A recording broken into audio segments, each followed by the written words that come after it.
There is a recent controversy regarding the Citizenship Amendment Act. ये हमें परेशान कर रही है कब से.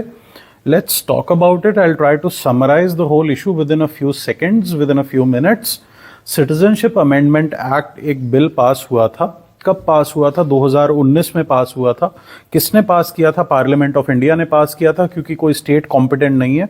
हरियाणा की विधानसभा इसे पास नहीं करती. जब ये पास हो गया था तो क्या चेंजेस हुए?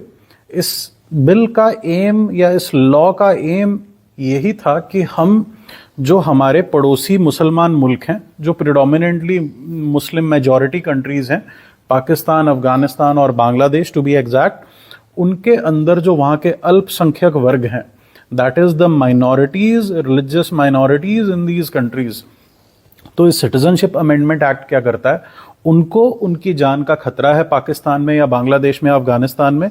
हम लोग उनका सिटीजनशिप हिंदुस्तान के अंदर क्या करना चाहते हैं? एक्सपीडाइट करना चाहते हैं, जल्दी करना चाहते हैं. आमूमन तौर पर 14 ईयर्स के अप्रॉक्सीमेटली आपको सिटीजनशिप स्टेटस मिलता है अगर आप यहाँ के रेजिडेंट हैं.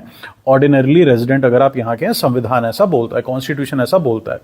लेकिन इस सीए के हिसाब से हम पाकिस्तान में जो सरदार भाई हैं, जो हिंदू हैं या जो जैन हैं, पारसी हैं, to be exact the non Muslim minorities which are threatened और परसिक्यूटेड इन दीज कंट्रीज, वो अगर हमारे यहाँ आकर पनाह मांगते हैं, असाइलम मांगते हैं या वो रिफ्यूजी स्टेटस अगर मांगते हैं, तो हम उनको सिटीजनशिप स्टेटस बहुत जल्दी ग्रांट कर देते हैं. यहाँ पर प्रॉब्लम क्या है? यहाँ पर कुछ 2-3 मुद्दे हैं. सबसे पहली चीज, India is a secular country, which means that Indian state cannot be biased against any particular religion. और दूसरी चीज, Indian state cannot discriminate or Indian state cannot make any particular law which goes against any particular religious community. तो citizenship status में या citizenship amendment act में clearly एक provision है कि नॉन मुस्लिम माइनॉरिटीज को ही हम ये प्रोविजन दे रहे हैं.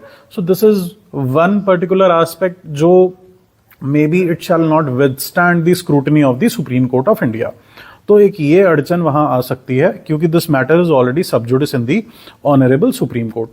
दूसरा चीज ये है कि even the Muslim minorities even the Muslims in some countries are being persecuted. Let us say the Rohingyas जो म्यांमार में परसिक्यूट हो रहे हैं, या फिर आप पाकिस्तान की बात करें तो वहां पर अहमदिया हैं, कुरैशी लोग हैं, वहां पर वो मुसलमान लोग ही हैं, लेकिन उनकी भी जान का खतरा उनको वहां पर है. तो ये एक दूसरा बड़ा प्रॉब्लम है. तीसरा, हमने सिर्फ रिलीजन के बेस पर करा है. अगर हम श्रीलंकन तमिलियंस की बात करें तो they are Tamilians not due to the fact that they are a religious minority there. Religion भी एक फैक्टर है, but main issue is of the culture, language का इशू है. रिलीजन का ज्यादा इशू नहीं है वहां पर, सिन्हालीज, श्रीलंकन्स और तमिलियंस में.